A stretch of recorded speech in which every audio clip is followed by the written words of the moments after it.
So again, these are just the step-by-step interactions. Once you go and select that you want to click on like a button or an arrow to go to another section, you would just say scroll to position and select an anchor point to scroll to when it's triggered. And so you can add as many anchors as you need in an experience. If we have 5 sections, you can have 5 anchors. You just need to go to your anchor tool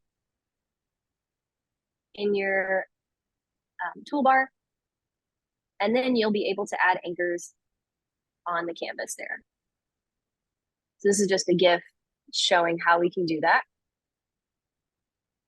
And that's how we can jump to those different pages.